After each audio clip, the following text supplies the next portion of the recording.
자, 오늘 예레미야서를 본문으로 택했는데요. 이 예레미야 그러면은 눈물의 예언자로 알려져 있는 사람입니다. 근데 예레미야는 hil기야의 아들로 나타나 있습니다. 예루살렘에서 동북방 한 3km 정도 떨어진 지점에 있는 아나돗에서 기원전 645년경에 출생한 걸로 되어 있습니다. 예레미야 아버지 hil기야는 아나돗에서 살던 제사장이라고 소개되어 있습니다. 다윗 시대의 제사장이었던 아비아달의 후손인 것처럼 보입니다. 왜 이렇게 추측하냐 그러면은 이 아비아달이라고 하는 제사장은 평생 다윗 왕을 도와서 하나님의 뜻을 전해준 사람이었는데 말년에 다윗 왕의 아들 중에 이 아도니아가 다윗이 아직 물러나지도 않았는데 자기가 스스로 왕이라고 사람들을 모아가지고 일종의 반란 같은 행위를 하다가 결국은 처형됐죠. 이 아도니아가 처형당할 때에 아비아달은 거기에 가담했다는 것 때문에 추방을 당했습니다. 추방당해서 간 곳이 어디냐? 바로 아나돗이었습니다. 그러니까 아비아달 제사장이 추방당해서 아나돗으로 가서 살았다. 그렇다면은 그 아비아달의 후손들이 쭉 아나돗에서 제사장 일을 했을 테니까 바로 예레미야의 아버지 hil기야도 아비아달의 후손 중에 제사장이었다. 이렇게 우리가 추측을 할 수 있는 것입니다. 자, 예레미야는 제사장의 아들로 태어났습니다. 그래서 아무래도 하나님께 제사하는 시간 이런 데 익숙했을 겁니다. 그래서일까요? 청년 시절인 기원전 626년에 예언자로 부름을 받았습니다. 예레미야가 예언자로 부름을 받던 당시의 역사적인 상황을 잠깐 살펴보면은 100년 이상 유다 왕국을 억압하던 아수르가 힘이 좀 약해졌습니다. 그리고 다음에 아주 초강대국으로 떠오른 바벨론은 아직은 유다 땅까지는 힘을 뻗치지 못했습니다. 그러니까 요 유다 땅에는 힘의 공백기가 발생한 겁니다. 아수르가 100년 이상을 억압했는데 약해졌고 신흥 강국으로 떠오른 바벨론은 아직 유다까지는 힘을 뻗치지 못한 상태. 그래서 유다 나라가 약간 허리를 펴고 숨을 좀 쉴 수 있는 그런 상황이었습니다. 이 무렵에 누가 왕이 되었느냐? 바로 요시야가 왕이 되었습니다. 이 요시야는 여러분들이 아는 대로 종교 개혁을 했어요. 근데 요시야는 이 종교 개혁을 하면서 무슨 생각을 했냐면 나라의 독립을 꾀했습니다. 하나님에 대한 신앙으로 모든 백성을 묶음으로 말미암아서 강대국의 영향으로부터 독립하자. 사실 나라가 독립하는 것은 여러 방법이 있습니다만은 그 중에 하나가 온 국민이 다른 나라의 종교가 아닌 우리나라의 종교로 똘똘 뭉치면 그것도 독립이죠. 외세와는 상관없이 독립하게 되는 겁니다. 이거를 요시야가 생각했어요. 그래서 여호와 신앙으로 모든 백성들을 하나 되게 만들었습니다. 특별히 요시야는 성전을 수리하다가 발견한 율법책을 가지고 종교 개혁을 했습니다. 그런데 요시야 왕이 율법책을 발견했을 때 이 율법책에 대해서 누구에게 물어보라 그랬죠? 여선지자 훌다에게 물어보라 그랬어요. 만약에 이때 예레미야가 활동을 했을 것 같으면은 예레미야에 가서 물어보라 그랬을 텐데 여선지자 훌다에게 가서 물어보라 그런 거 보면은 이때는 예레미야가 아직 알려지지 않은 때라는 겁니다. 그러다가 요시야 왕의 종교 개혁이 점점 진행될 때 어느 날 갑자기 선지자 예레미야가 하나님의 명령을 받아서 유대 모든 사람들, 특별히 예루살렘 주민들에게 하나님의 말씀을 외치기 시작했습니다. 사실 요시야의 종교 개혁은 열매가 많이 맺혔어요. 백성들로 하여금 다 하나님께로 돌아오게 만들고, 그 다음에 절기도 새롭게 지키고 아주 좋았어요. 그런데 참 안타까운 일이 생겼습니다. 애굽에 느고라는 왕이, 이 느고라는 왕이 가만히 보니까 이게 바벨론이 너무 갑자기 커지는 거예요. 그래서 저거 가만 놔뒀다가는 저 바벨론이 커지면은 자기들한테 위협이 될 것 같아. 지금까지 역사의 흐름을 보면은 신흥 강대국이 세워지면은 그냥 자기 나라로 쳐들어온단 말이에요. 물론 뭐 중간에 유다 이거는 말할 것도 없고. 그러니까 이 느고 왕이 생각하기를, 야, 지금 저 아수르가 쓰러져 가는데 저 아수르를 좀 도와서 아수르를 일으켜 주자. 그러면 아수르가 무슨 역할을 할까요? 바벨론하고 싸울 거다. 그러면은 바벨론과 아수르가 싸우면은 이쪽 남쪽 밑에 있는 우리 애굽은 안전할 거다. 이렇게 생각했어요. 그래서 이 느고 왕이 군인들을 데리고서는 올라가는 거예요. 북쪽으로 아수르를 돕기 위해서, 이 바벨론을 견제하기 위해서, 아수르를 세워주기 위해서 도우러 올라가는 거예요. 그런데 그 올라가다가 결국 요시야 왕하고 싸우게 됐어요. 요시야 왕은 무슨 생각을 했냐면은 이거 지금까지 그냥 아수르가 우리를 많이 괴롭혔는데 이 아수르는 망해야 된다, 이렇게 생각한 거예요. 그런데 애굽의 왕이 군대를 거느리고 아수르를 도우러 가려니까 이런 정신 나간 인간이 있나, 이거 왜 가? 내가 막아야 되겠다. 그리고 군인들을 데리고 나가서 싸우다가 오히려 요시야 왕이 전사를 하고 말았습니다.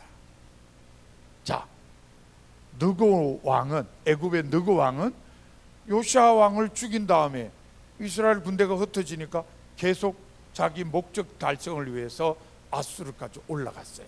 그러나 결과는 좋은 결과를 못 얻었어요.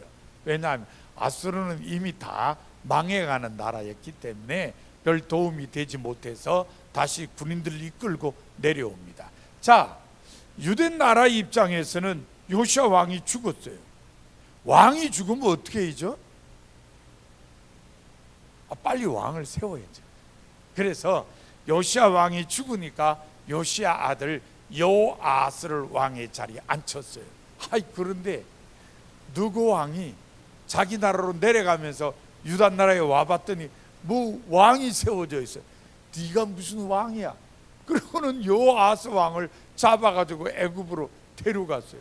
대신에 요시야 왕의 또 다른 아들인 여호야김을 왕의 자리에 앉혀놓았어요. 그리고는 뭐 느고 왕은 자기 나라로 돌아갔어요. 자, 여호야김이라고 하는 요시야 왕의 아들이 왕의 자리에 앉았는데 자기 아버지가 한 종교 개혁을 이어갔느냐? 천만에. 이건 뭐 허수아비 왕처럼 앉아 있으니까 아버지가 했던 일 아무것도 안 해요. 그러니까 백성들은 다시 옛날로 돌아가는, 우상 숭배하고 하나님의 법은 어디 가고 없고 절기도 없어지고, 결국은 요시야의 종교 개혁은 어디로 간지 다 사라져버리고 말았다는 겁니다. 믿음 좋은 사람이 볼 때는 얼마나 안타깝겠어요. 근데 사람보다 더 안타까운 건 누굴까요? 하나님이세요. 기껏 종교 개혁을 해가지고 뭔가 된 듯 했더니 요시야가 죽고 나니까 도루묵이 돼버렸다. 너무 안타까워요. 바로 이때 그 안타까워하시는 하나님의 말씀을 선포한 예언자가 나타났으니 그 사람이 바로 예레미야였다는 겁니다. 그래서 예레미야가 너무너무 안타까운 마음으로 하나님의 말씀을 외쳤습니다. 특별히 이 오늘 본문을 비롯해서 이어지는 말씀은 예레미야가 어디서 말씀을 선포했냐면은 예루살렘 성전 문에 서서 하나님 말씀을 외쳤어요. 그래서 성전 문에서 말씀을 외쳤다. 그래서 이거를 성전 설교라 그래요. 외친 말씀이 완전히 설교예요. 그래서 이 부분을 예레미야의 성전 설교다 그럽니다. 그런데 이 예레미야의 성전 설교의 핵심이 뭐냐? 예루살렘 성전이 파괴된다. 자기가 지금 성전 문에 서서 말씀을 외치는데 이 성전이 파괴될 거다. 본문 이후에 있는 34절에 보면은 예레미야가 이렇게 예언했어요. 그때에 내가 유다 성읍들과 예루살렘 거리에 기뻐하는 소리, 즐거워하는 소리, 신랑의 소리, 신부의 소리가 끊어지게 하리니 땅이 황폐하리라. 예루살렘이 망한다는 거예요. 여러분, 예루살렘이 망하면은 뭐가 없어진다는 얘기죠? 예루살렘 성전이 없어진다는 겁니다. 이걸 지금 예언을 하고 있어요. 자, 기원전 622년에 실시된 요시야 왕의 종교 개혁으로 모든 이 지방에 있는 성소가 다 없어졌어요. 왜 없어졌냐면은 요시야 왕은 예루살렘 성전 중심의 신앙생활을 하자 그랬어요. 그러니까 아까 제가 말씀을 드린 대로 요시야 왕은 종교 개혁을 통해서 나라의 독립을 꾀하고 이 백성들을 하나로 묶으려고 했기 때문에 하나님께 이 제사를 드리는 성소도 하나면 된다 그래서 예루살렘 성전만 놔두고 나머지는 다 없애버렸어요. 그러니까 하나님께 제사를 하는 장소는 예루살렘 성전 하나뿐이었습니다. 그런데 지금 예레미야가 이 예루살렘 성전이 파괴된다고 예언을 하는 거예요. 그러니까 이 예레미야의 설교를 듣는 모든 사람들이 깜짝 놀랐어요. 제사 드리는 데가 여기밖에 없는데 여기가 파괴된다 그러니까 사람들이 놀라지 않을 수가 없습니다. 오늘 본문에 의하면 유다 백성은 이스라엘의 큰 명절을 맞아서 전국 각지에서 예루살렘 성전으로 몰려왔습니다. 그리고 주문을 외우듯이 외쳐요. 뭐라고 외치냐? 이것이 여호와의 성전이라, 여호와의 성전이라, 여호와의 성전이라. 우리나라 사람들이 좋아하는 삼창. 여호와의 성전이라, 여호와의 성전이라, 여호와의 성전이라. 그러니까 우리나라 사람들이 이제 삼창하는 것도 그냥 만들어낸 게 아니고 성경에 보면은 뭐 거룩 거룩 거룩 이런 식으로 삼창이 많이 나오니까 주여 삼창합시다 이런 거예요 사실은.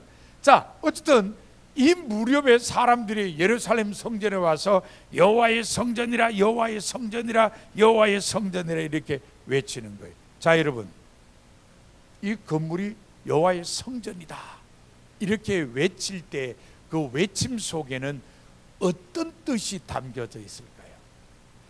여기가 하나님의 성전입니다. 그 말 속에 담겨져 있는 의미는 뭘까요? 여기가 하나님이 돌보아 주시는 장소다. 그러니까 우리는 안전하다. 네, 우리는 안전하다. 예레미야는 파괴된다고 예언을 하지만 거기 오는 백성들은 여기는 여호와의 성전이라 그러는 거예요. 그러면 하나님이 여기 계시면서 우리를 돌봐 주시니까 우리는 안전하다. 그러니까 예레미야하고는 완전히 다른 말들을 하고 있는 겁니다. 누가 거짓말하는 걸까? 백성이 거짓말하는 거예요. 본문 4절에 보면은 하나님 뭐라 그랬었어요? 그게 거짓말이라는 거예요. 그래서 이렇게 말씀하셔요. 너희는 이것이 여호와의 성전이라, 여호와의 성전이라, 여호와의 성전이라 하는 거짓말을 믿지 말라. 사람들이 여기가 여호와의 성전이니까 우리는 하나님의 돌보심 가운데 안전하다고 말하는데 그 말짱 거짓말이다. 믿지 마라. 그런 얘기를 하고 있습니다. 자, 왜 이럴까? 하나님께서 왜 여기가 여호와의 성전이라 하는 말이 거짓말이라고 하실까? 그 이유는 뭐냐면은 이 백성들이 하나님께 나와서 제사를 드리는 그 자세에 문제가 있었기 때문이라는 겁니다. 자, 4절 이후에 하나님께서 말씀하시는 거 보면은 여호와께서 자기 백성 가운데 거하시고 또 그들로 하여금 예루살렘에 영원 무궁히 살 수 있게 해주는 일에는 중요한 조건이 따른다는 것입니다. 그러니까 백성들이 우리는 안전하게 산다, 왜? 여기가 여호와의 성전이기 때문이다, 그렇게 말을 하려면은 조건을 충족시켜야 된다는 거예요. 그 조건이 뭐냐? 길과 행위를 바르게 하는 것이라고 3절에서 말하고 있습니다. 이것을 5절과 6절에 보면은 구체적으로 어떻게 설명하느냐? 이웃들 사이에 공의를 행하며 이방인과 과와 과부를 압제하지 않으며 무죄한 자의 피를 흘리지 아니하며 다른 신들을 쫓아 스스로 해하지 않는 것이라고 말을 합니다. 그러면은 하나님께서 왜 이런 말씀을 하시느냐? 그 이유는 성전에 와서 제사를 드리고 여기가 여호와의 성전이라고 떠드는 유다 백성들이 삶은 엉망진창으로 살고 있었다는 겁니다. 하나님의 율법을 무시하고서 도적질, 간음, 살인, 거짓, 맹세, 우상 숭배, 이런 죄를 저질렀다는 겁니다. 그런 죄는 온갖 걸 다 저질르면서 성전에 와서는 우리는 구원을 받았습니다, 이렇게 떠들어대니까 하나님께서 이거 없애버린다, 이렇게 말씀을 하시는 겁니다. 한마디로 자기들의 행위에 대해서는 전혀 반성이 없이 그냥 성전에 와서 제물을 많이 바치기만 하면 모든 문제가 다 해결된다고 생각을 한 것입니다. 그래서 이 사람들의 눈에는 예루살렘 성전이 하나님이 계시는 하나님의 전이에요. 그러나 하나님 편에서 볼 때는 웃기지 마라, 웃기지 마라, 나는 이미 거기서 떠났다, 이러는 거예요. 성전 바깥에서 바르게 살지 않으면서도 성전 안에 들어와서는 안심하고 성전 안에 들어와서는 괜찮다고 하는 사람들, 이거는 마치 재물을 도둑질 해가지고 굴 속에 딱 숨어가지고 아 좋아, 이런 사람들하고 똑같은 거예요. 바깥에 나가서는 온갖 죄를 저지르면서 성전 안에 오면 괜찮아, 그러면 안 된다는 거예요. 그러면서 하나님께서는 이 예루살렘 성전의 운명이 실로의 운명과 같이 될 거라고 말합니다. 자, 여러분, 실로가 어떤 곳이죠? 말씀은 들어봤죠? 구약성경에 실로라는 말이 많이 나오니까. 구약성서에는요, 예루살렘 성전과 더불어 실로에 있는 성소만이 여호와의 전이라고 불렸습니다. 하나님의 전, 그러면은 예루살렘 성전과 실로, 이 두 곳만 그렇게 불렸다는 겁니다. 자, 왜 실로가 하나님의 전이라고 불렸느냐? 하나님께서 처음으로 하나님의 이름을 두신 처소였습니다. 거기다가 한때는 실로에 뭐가 안치되어 있었죠? 법궤, 언약궤가 거기 안치되어 있었습니다. 그러나 이 실로라는 성소가 우리가 잘 아는 대로 제사장 엘리와 그 두 아들의 죄 때문에, 그리고 이스라엘 백성들의 죄 때문에 언약궤 뺏겨버리고 성소 다 파괴돼 버리고 그랬습니다. 그러니까 하나님의 전이 두 개가 있었는데 실로는 다 파괴돼 버렸다. 그런데 남아있는 예루살렘 성전도 실로처럼 다 파괴되어 버린다, 이게 예레미야의 입을 통해서 선포된 하나님의 말씀입니다. 예루살렘 성전이 죄로 인해서 성전이 더 이상 될 수가 없다면 그곳에서 드려지는 제사도 참된 제사가 될 수 없다는 거죠. 오늘 우리말로 하면은 참된 예배가 될 수 없다는 겁니다. 말을 바꾸어서 하면은 죄 가운데 드려지는 예배는 참된 예배가 될 수 없다. 그리고 참된 예배가 아닌 예배는 일상의 악행을 덮어줄 수 없다는 것을 우리에게 가르쳐 줍니다. 그렇다면 우리는 당연히 물어야 됩니다. 그러면 참된 예배가 뭡니까? 참된 예배는 우선 올바른 삶이 동반된 예배이어야 합니다. 그래서 오늘 본문 5절에 보면 길과 행위를 참으로 바르게 하여 이웃들 사이에 정의를 행하라, 그렇게 얘기합니다. 자, 일찍이 이스라엘은 출애굽 이후에 시내산에서 하나님과 언약을 맺었습니다. 율법을 받았습니다. 그리고 언약 백성으로서 새로운 삶을 시작했습니다. 여기서 중요한 것은 언약을 하나님과 맺으면서 새로운 삶을 시작했다는 겁니다. 언약 백성으로서. 따라서 이 하나님의 백성이라는 거하고 하나님의 백성이 드리는 이 예배라는 거와 언약 백성으로서의 새로운 삶은 분리될 수가 없다는 겁니다. 더 단순하게 말하면 예배와 삶은 절대로 분리될 수 없다는 것입니다. 그런데 유감스럽게도 이스라엘 백성들이 시간이 흘러가면서 자꾸만 예배와 삶이 분리되는 거예요. 예배는 예배고 생활은 생활이야. 남의 얘기 같죠? 우리도 그러지 않습니까? 예배는 예배고 생활은 생활이고. 이럴 경우가 많다는 거예요. 이것을 가장 신랄하게 비난하는 사람들이 누구죠? 예언자들이죠. 그러니까 예언자들이 난리 나는 거예요. 예를 들어 우리가 아모스 선지자를 예를 들어 봅시다. 아모스 5장 15절에 이렇게 말씀해요. 너희는 악을 미워하고 선을 사랑하며 정의를 세울지어다.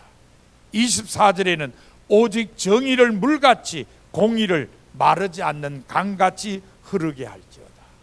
아모스만 그런 거 아니에요. 미가 선지자도 그랬어요. 미가 6장 8절에 보면은 정의를 행하라.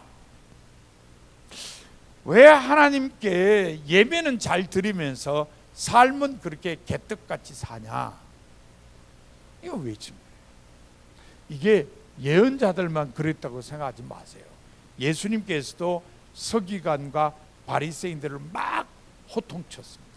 왜요? 그들의 삶이 위선적이라. 그러니까 위선적인 삶을 산다고 하는 것은 이게 예배와 삶이 일치하지 않다는 거죠. 그래서 그들에게 화가 있을 것이라고 외쳤습니다. 우리나라 교회의 문제가 뭐냐? 우리나라 교회도 오래전부터 계속 예배와 삶의 괴리가 문제다, 이 소리가 계속 나왔어요. 그런데 개선되지가 않아요.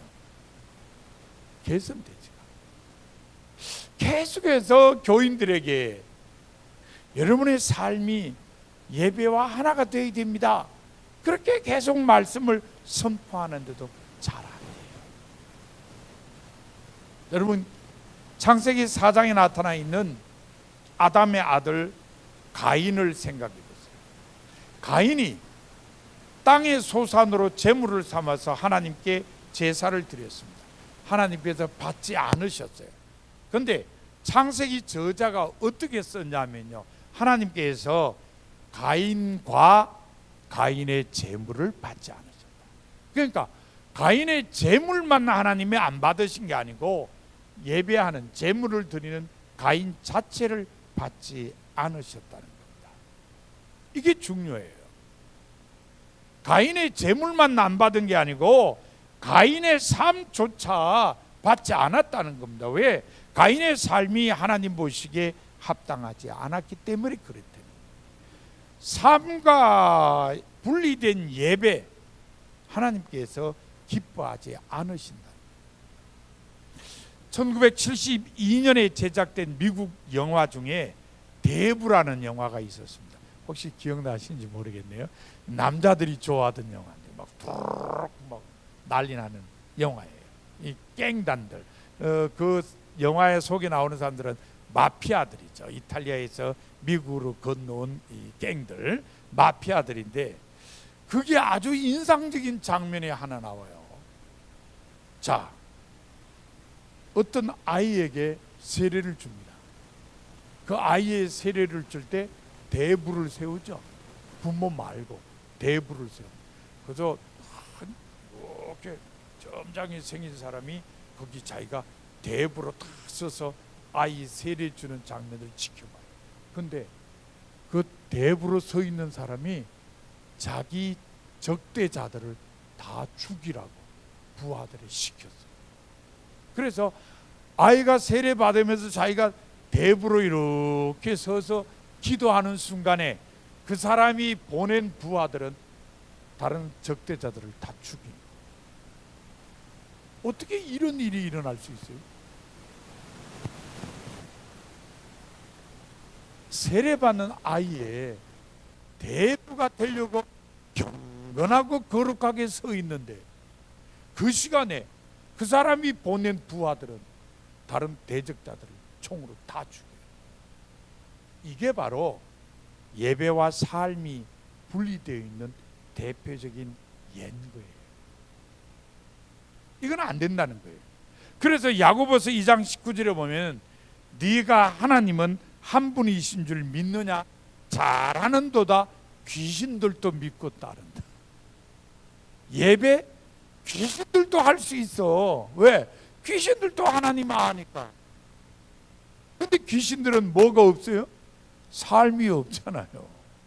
그러니까 예배와 삶, 이건 떼면 안 돼요. 삶이 뒷받침되지 않는 예배와 신앙 고백은 의미가 없다. 이렇게 정리할 수 있는 겁니다.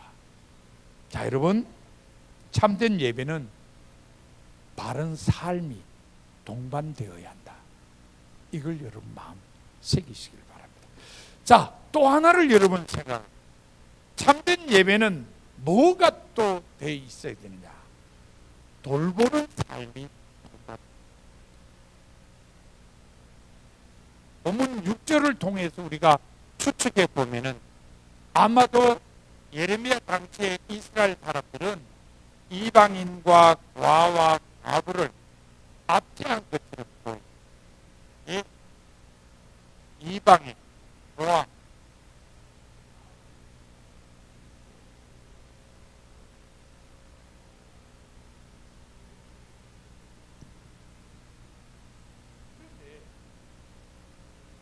이 사람들은 이스라엘에게 있어서는 대단히 중요한 사람들이고 이 사람들을 돌보지 않으면은 하나님 앞에 큰 죄를 짓는 게 그것이 됩니다. 왜냐하면은 하나님께서는 출애굽한 이스라엘 사람들에게 고아와 과부, 나그네를 소홀히 대하지 말라고 명령을 했어요. 왜요? 이스라엘 사람들이 애굽 땅에 살 때 그런 사람 모습으로 살았기 때문이라는 거예요. 그러니까 주변에 어렵고 힘들게 사는 사람들을 돌보아 주면서 살아라. 그렇게 하나님께서 말씀을 하셨다는 거예요. 그런데 지금 예레미야를 통해서 선포되는 말씀을 보면은 이스라엘 백성이 이것을 잘 실천하지를 못했어요.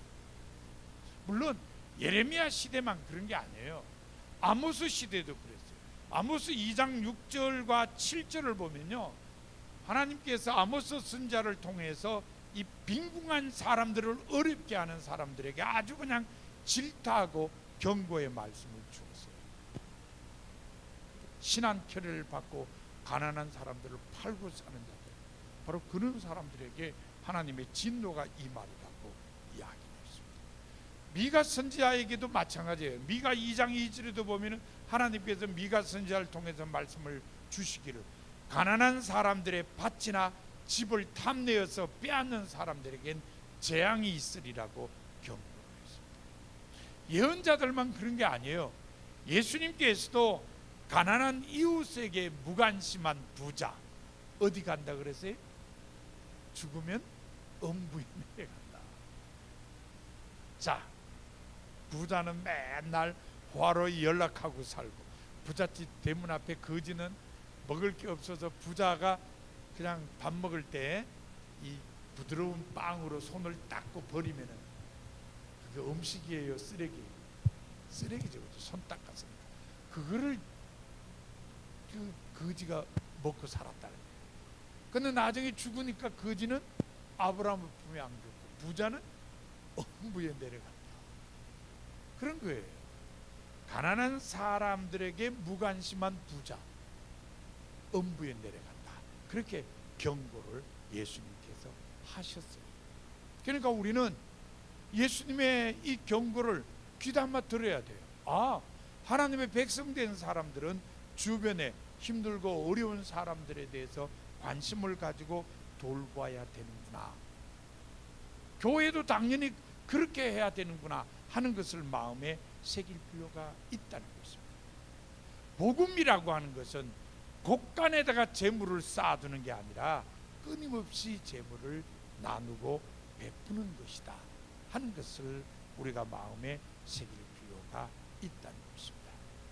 요한복음에 보면요, 예수님께서 첫 번째 이적을 행하신 게 어디에서죠? 가나에서. 뭘 했어요? 물로 포도주를 만들었어요. 끊임없이 좋은 포도주를 공급해요. 그러니까 포도주가 떨어져서 난처해진 그 잔치집에 기쁨의 포도주를 막 주시고 베푸고 나누는데 바로 그리스도의 사랑이 있는 거예요. 누가복음 19장에 보면은 삭개오가 변화되었어요. 예수님 만나 변화된 삭개오의 첫 마디가 뭐죠?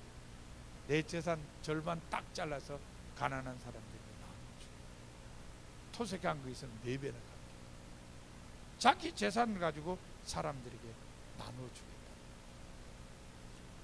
초대교회 성도들이 사람들로부터 굉장한 칭찬을 받았어요. 왜 그랬죠? 나눔 때문에.